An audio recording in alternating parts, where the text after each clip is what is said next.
e descubra a vontade de Deus. Deus tem uma vontade diretiva para a sua vida, eu creio assim, ou seja, a vontade de Deus tem um propósito de guiar você, de dirigir você. E como o apóstolo Paulo escreveu aos Romanos, essa vontade de Deus, ela é boa, agradável e perfeita. Ela é o quê? Boa. Vocês são abençoados de Deus. Pregar para vocês é uma grande alegria. Estão ligados?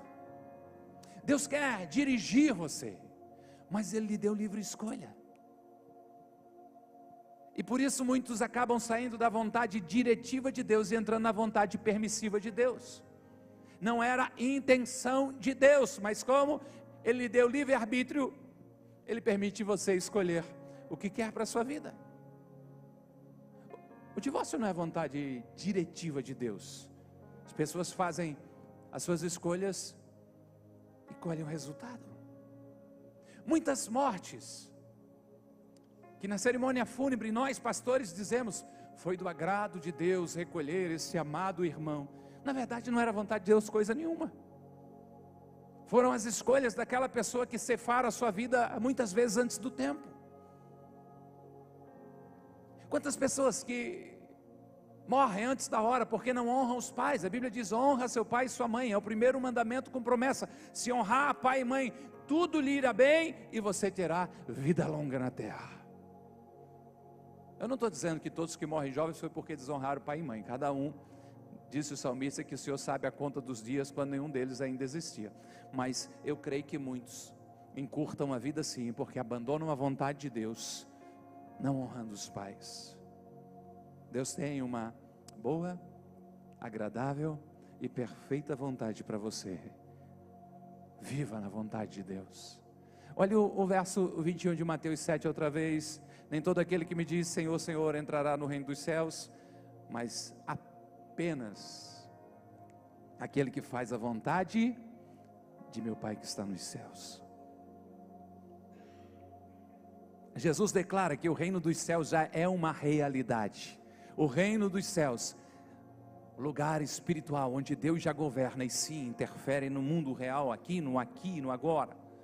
Alguém que vive só na teoria, num cristianismo frio, da boca para fora, não consegue ter fé para nada, não consegue fazer a sua fé crescer e não consegue desfrutar o mais de Deus. Uma vez um grupo religioso perguntou para Jesus, interrogou Jesus sobre quando viria o reino de Deus. A resposta de Jesus foi: o reino de Deus está entre vocês. Para desfrutar o reino de Deus, o reino dos céus, é preciso fazer a vontade de Deus. E para fazer a vontade de Deus, é preciso sair da teoria e obedecer. Nem todo que diz Senhor, Senhor entrará no reino dos céus, mas apenas aquele que faz a vontade do meu Pai que está nos céus. O grande dilema de muitos, ou pelo menos a desculpa para não obedecer, é que não sabem qual é a vontade de Deus. Eu vou tentar resolver isso agora, pelo menos parcialmente. Primeira carta de Paulo aos irmãos de Tessalônica, aos Tessalonicenses, capítulo 4, verso 3, verso 5, 3 ao 5. E o texto começa dizendo o quê? A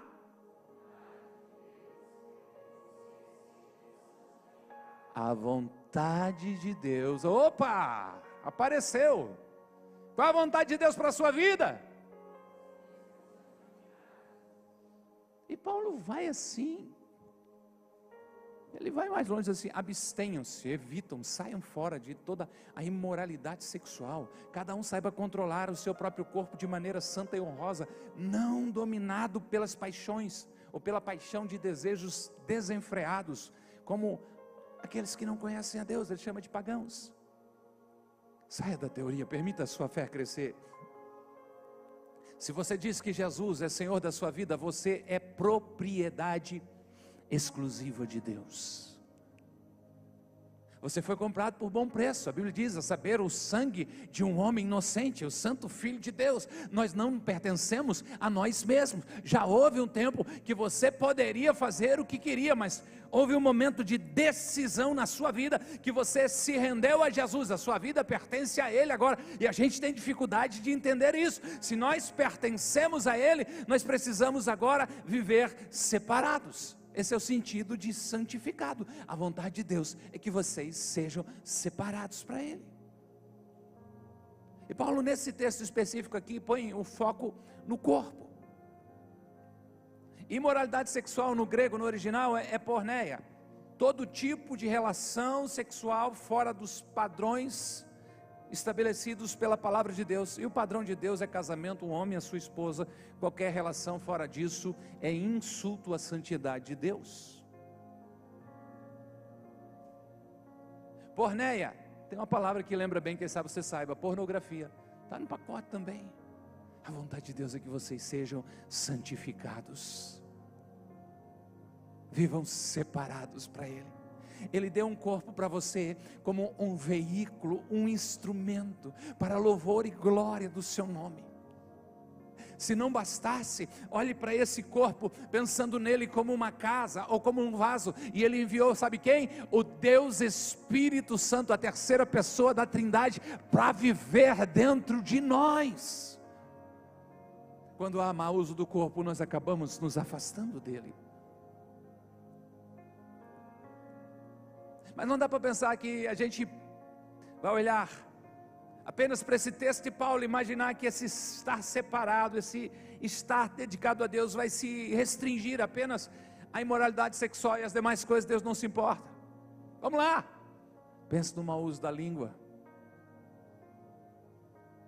Sabe, diz: vida e morte estão no poder, vida e morte. Pensa no mau uso do tempo, no excesso de trabalho, no excesso de comida, no excesso de sono ou falta de sono. Pense no uso abusivo de álcool, de droga, de medicamentos. Inclua mau uso do corpo aí, pensando o sedentarismo, estresse excessivo, o fumo. Saia da teoria em nome de Jesus. Se você quer que a sua fé cresça, é preciso se posicionar. Pode estar tenso agora, mas 2 passos à frente, a gente está olhando para um domingo como esse, dizendo: foi naquele domingo que eu decidi que a palavra de Deus ia ser aplicada na minha vida, e que dizer que Jesus é meu Senhor não seria apenas algo que eu aprendi a falar. Deus te deu um corpo, nos deu um corpo para glorificar o nome dEle. Se você decidiu chamá-lo de Senhor, então precisa viver fazendo a vontade dEle. Há uma frase atribuída ao missionário inglês que deu a sua vida a serviço dos irmãos chineses, Hudson Taylor, e ele diz: Cristo é o Senhor de tudo, ou não é Senhor de nada? Pastor, o quanto que Deus quer de mim?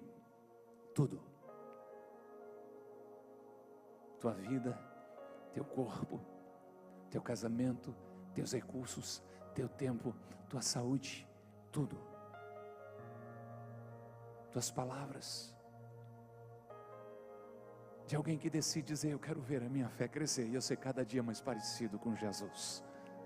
Então eu vou começar a trabalhar para a glória de Deus, que a vontade de Deus é que eu viva separado para Ele, eu pertenço a Ele, eu vou viver para a vontade de Deus. Então as minhas conversas vão servir para a edificação daqueles que me ouvem, para abençoar, porque não pode jorrar de uma mesma boca bênção e maldição, água doce e água amarga. Essa língua vem no domingo e diz: Senhor, Senhor, Kyrios, Kyrios, o ser supremo sobre a minha vida. Mas essa mesma boca tem que durante a semana continuar bendizendo a Deus e abençoando as pessoas por onde a gente passa. O Cristo tem total acesso à nossa vida, Ele é Senhor de tudo em nós. Ou nós estamos vivendo um cristianismo de teoria? Esta é uma noite realmente que estamos sendo confrontados pela palavra de Deus e precisamos entender onde estamos vivendo. Os bens que o Senhor colocou nas nossas mãos, a família que o Senhor nos deu, o corpo que o Senhor nos deu, tem um propósito de atrair a glória do Senhor através da nossa vida, atrair a glória para o Senhor através do nosso viver. Que o Senhor seja tudo na minha vida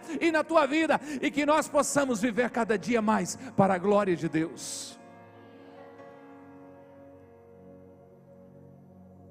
Porque o Espírito de Deus que mora em você tem ciúmes de você. E não é um ciúme doentio como algumas pessoas têm. Elas não vieram na celebração hoje. A palavra ali é sobre um zelo, um cuidado excessivo, um cuidado extremado que o Espírito Santo de Deus tem por nós. Me ocorreu um pensamento: se nós aceitaríamos na nossa vida de relacionamento o que às vezes a gente quer fazer na nossa vida de relacionamento com Deus. A pergunta é: você aceitaria que seu cônjuge ou seu futuro cônjuge fosse um amor, um doce quando está com você? Amoroso, carinhoso, atencioso. Mas quando ele saísse da sua presença, só Deus sabe o que ia dar. Diante de você, pessoa perfeita. Quando se afastava de você, ao infinito e além. Você aceitaria? Não! Como é que nós queremos viver algo no domingo e desassociar da nossa vida na segunda-feira? A fé não tem nem chance de crescer. A gente ouve agora no domingo, chega segunda-feira, a gente desliga, tira a caixinha de ser crente e vai para outra. Não, pastor, é que aqui tem que resolver assim mesmo. Não grita, não, pastor pode falar porrada? Não. É assim, é desse jeito aí, no murro forte. Senão não vai. Não. Quer comamos, quer bebamos, ou façamos qualquer uma outra coisa, façamos para a glória de Deus. Estou chamando de sair da teoria, porque eu sei que é algo muito difícil, porque o cristianismo de muitos não consegue sair daquela porta quando termina a celebração no domingo. Imagina sentar numa mesa de negociação, tendo essa percepção de que Deus está ali do lado, e aliás, Ele é o dono da empresa, Ele é o dono do negócio, eu e você somos apenas os mordomos, e a gente deveria perguntar o que Ele quer que a gente faça, com o que Ele tem colocado nas nossas mãos, e com certeza isso inclui a nossa vida.